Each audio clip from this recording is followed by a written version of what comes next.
Hello बच्चों, फिर से मैं आया हूँ Dinesh Chaurasia with my YouTube channel Dinesh for maths. और आज हम पढ़ेंगे हाइट एंड डिस्टेंस। क्लास 10 का बहुत ही इंपॉर्टेंट टॉपिक है। इससे एक क्वेश्चन या दो क्वेश्चन तो आने ही आने होते हैं हर बार बोर्ड में।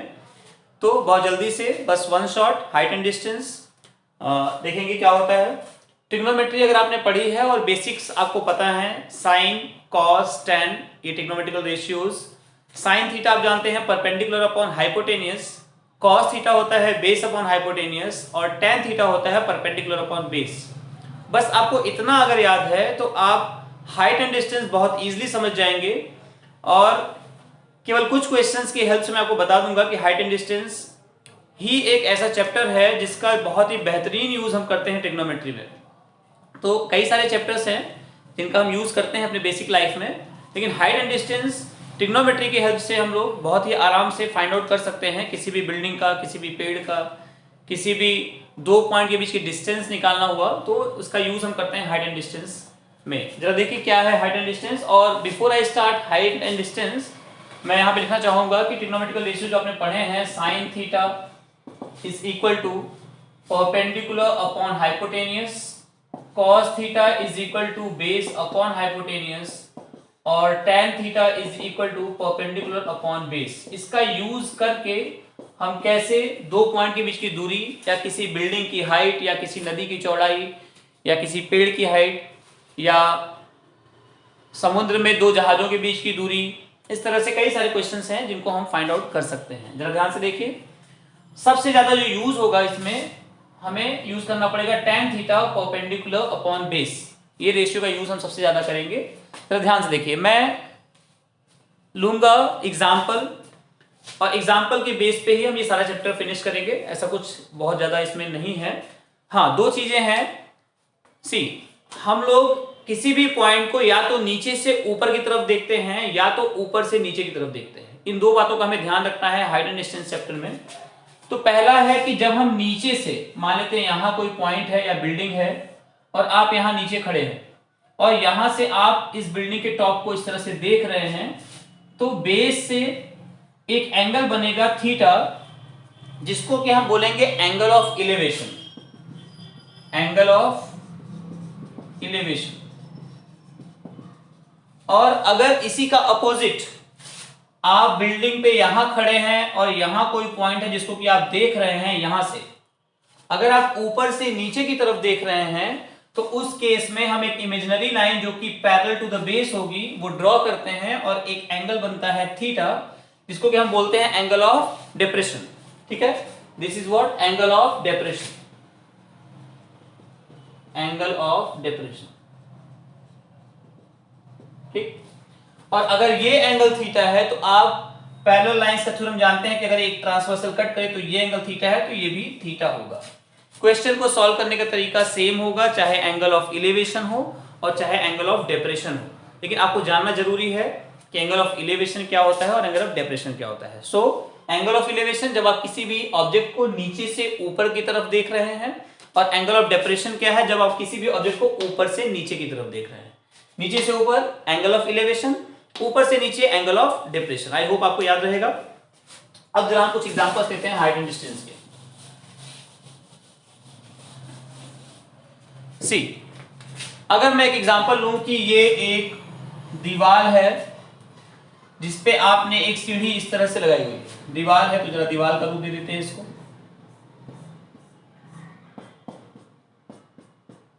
ये एक दीवार है जिस पे हमने सीढ़ी टिकाई हुई है और सीढ़ी हमने टिकाई हुई है, मान लेते हैं कि 30 डिग्री पे। अज्यूम करते हैं 30 डिग्री पे हमने सीढ़ी को टिकाया हुआ है। अब अगर आपसे मैं कहूं कि दीवार की हाइट है, मान लेते हैं 10 मीटर, कुछ भी, ठीक है, तो आपको बताना है कि हमने सीढ़ी को दीवार से कितनी दूर रखा है या सीढ़ी की लेंथ कितनी है, आपको फाइंड करना है। ठीक है, कुछ भी फाइंड करना हो सकता है, यहां से यहां तक की दूरी बताइए, दीवार से सीढ़ी की दूरी, या आपको फाइंड करना हो सकता है कि सीढ़ी की लेंथ कितनी है, या आपको यह भी कह सकता है कि सीढ़ी की लेंथ दिया हो या हमने दीवार से इतनी दूर सीढ़ी को रखा है तो बताइए दीवार की हाइट कितनी है। ठीक है, हर तरह की चीजें। अब जरा ध्यान से देखिए, यहां हमें केवल गिवन है ये एंगल और ये दीवार की हाइट, हमें फाइंड करना है ये। अब आप ध्यान से देखिए, आपने ट्रिग्नोमेट्री पढ़ी है, मैं ये मान के चलता हूं, क्योंकि हमें केवल पढ़ना है हाइट एंड डिस्टेंस। थीटा, जो भी एंगल गिवन है उसके सामने का एंगल क्या होगा, उसके सामने की साइड क्या होगी, परपेंडिकुलर होगा। और ये क्या हो जाएगा, बेस। जैसे कि आप सब जानते हैं 90 डिग्री यहां बन रहा है, तो 90 के सामने क्या होगा, हाइपोटेनियस। हम हाइपोटेनियस भी फाइंड करेंगे, तो ध्यान से देखिए। अब देखिए, थीटा के सामने हो गया परपेंडिकुलर और ये हो गया बेस। परपेंडिकुलर और बेस, परपेंडिकुलर और बेस। आप देख सकते हैं जो ट्रिग्नोमेट्रिकल रेशियोज हमने पढ़ा हुआ है उसमें परपेंडिकुलर और बेस किसमें है, tan में है। तो I will write tan theta. tan theta is equal to perpendicular upon base. अब tan की जगह पे tan लिखिए और थीटा एंगल कितना है भाई, 30 डिग्री है। परपेंडिकुलर कितना है, 10 मीटर है। बेस कितना है हमें नहीं पता, हमने x लिखा तो यहां पे हम लिख देंगे x। ठीक है। tan 30 की वैल्यू हमें याद होनी चाहिए। tan 30 की वैल्यू होती है 1/√3। परपेंडिकुलर है 10 और ये है x। क्रॉस मल्टीप्लाई करेंगे, x इज इक्वल टू आ जाएगा 10√3 मीटर। अगर √3 की वैल्यू आपको याद हो तो √3 की वैल्यू होती है 1.732। x इज इक्वल टू हो जाएगा 10 इंटू 1.732, यानी आंसर आ जाएगा 17.32 मीटर। यानी हमने दीवार से 17.32 मीटर दूरी पे इस सीढ़ी को स्टैंड किया हुआ है, लगाया हुआ है। ठीक है। और अगर आपको ये x की वैल्यू मिल गई तो वेरी इजीली आप पाइथागोरस थ्योरम अप्लाई करके लेंथ ऑफ द स्टेयर्स यानी सीढ़ी की लंबाई निकाल सकते हैं। या अगर आप पाइथागोरस थ्योरम नहीं लगाना चाहते तो ट्रिग्नोमेट्री का ही ये रेशियो लगा दीजिए, sin theta perpendicular upon hypotenuse, तो आपको मिल जाएगा। ये एक छोटा सा एग्जांपल था। एक और क्वेश्चन देखिए।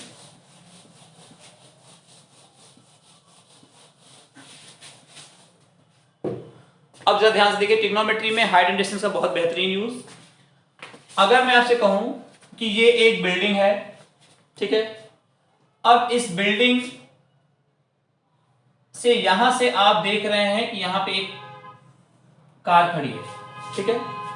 अब ये कार थोड़ी देर में यहां से यहां आ गई। पहले आप देख रहे थे कार को यहां से यहां तक, फिर चूंकि कार यहां से यहां आ गई तो आप देख रहे हैं यहां तक, ठीक है। और मान लेते हैं कि जब यहां पे है तो एंगल बन रहा है 30 डिग्री और यहां पे है तो एंगल बन रहा है 45 डिग्री, ठीक है। अज्यूम कर रहा हूं मैं। अब क्योंकि आप यहां से देख रहे हैं नीचे, तो कौन सा बनेगा, एंगल ऑफ डेपरेशन बनेगा। यानी ये एंगल बनेगा 30 और ये पूरा एंगल बनेगा 45। तो इस 30 का एंगल अल्टरनेट एंगल होगा 30, 45 का अल्टरनेट होगा यहाँ पे 45। यहां मैं लिख देता हूं A, B, C और D। ध्यान से सुनिए, आप एक कार थी पहले C पॉइंट पे, थोड़ी देर बाद यहां पहुंच गई D पॉइंट पे। और मान लेते हैं कार ने जो डिस्टेंस ट्रेवल किया वो है 15 मीटर। ध्यान से सुनिएगा। अब हम हैं A पॉइंट पे, देख रहे हैं कि कार C से D पॉइंट पे आ गया, एंगल बन रहा है 45 डिग्री, 30 डिग्री और 15 मीटर कार ने ट्रेवल किया। बस इतनी इंफॉर्मेशन है हमारे पास, तो हम बहुत आराम से बता सकते हैं कि इस बिल्डिंग की हाइट क्या है, या कार जो है वो बिल्डिंग से स्टार्टिंग में कितनी दूरी पे खड़ा हुआ था। ध्यान से देखिए, हमारे पास दो ट्रायंगल हैं, एक ट्रायंगल है ABC और एक ट्रायंगल है ABD, दो राइट एंगल ट्रायंगल हैं। तो सबसे पहले हम देखेंगे इन ट्रायंगल ABC। अगर हम देखते हैं in triangle ABC, triangle ABC में हमारे पास केवल एंगल है, तो थीटा के सामने होता है परपेंडिकुलर और ये है बेस। हाइपोटेन्यूज का काम नहीं है। tan थीटा हम सब जानते हैं परपेंडिकुलर अपॉन बेस। tan की जगह पे tan, थीटा है 45 डिग्री, परपेंडिकुलर है हमारा h और बेस है हमारा x, ठीक है। tan 45 की वैल्यू क्या होती है, tan 45 वैल्यू होती है 1, ठीक है। tan 45 value 1 is equal to h upon x, यानी h की वैल्यू आ जाएगी x के इक्वल। ये इक्वेशन नंबर 1। अब इसका हम यूज करेंगे अभी बाद में जब ट्रायंगल ABD लेंगे। फिर से लेते हैं इन ट्रायंगल ABD। अब लिखेंगे इन ट्रायंगल ABD। ध्यान से देखिए, अगर हमारे पास है ट्रायंगल ABD, फिर से वही थीटा के सामने परपेंडिकुलर और ये पूरा हो जाएगा बेस। तो tan theta is equal to होता है परपेंडिकुलर अपॉन बेस। tan की जगह पे tan लिखेंगे, थीटा की जगह now we have 30 degree, perpendicular है h, लेकिन बेस अब बदल चुका है, बेस है ये पूरा x प्लस 15, ठीक है। tan 30 की वैल्यू 1/√3, आई विल राइट 1/√3। ये हो गया h upon x plus 15। Cross multiply करेंगे, h√3 is equal to x plus 15, equation number 2। Equation number 1 में हमारे पास ऑलरेडी आ चुका है h की वैल्यू x के बराबर है, h is equal to x। Now will put h√3 is equal to, क्या हम x जगह पे h लिख सकते हैं? हाँ लिख सकते हैं, क्योंकि h is equal to x already आ चुका है, प्लस 50। तो h√3 minus h is equal to 50। h common लेंगे, √3 minus 1 is equal to 15। Now will get h is equal to हो जाएगा 15 अपॉन √3 माइनस 1। और आई होप आप इसको रेशनलाइज करके सॉल्व कर सकते हैं। रेशनलाइज करने के लिए क्या करते हैं हम, √3 प्लस 1 को ऊपर और √3 प्लस 1 को नीचे मल्टीप्लाई करेंगे।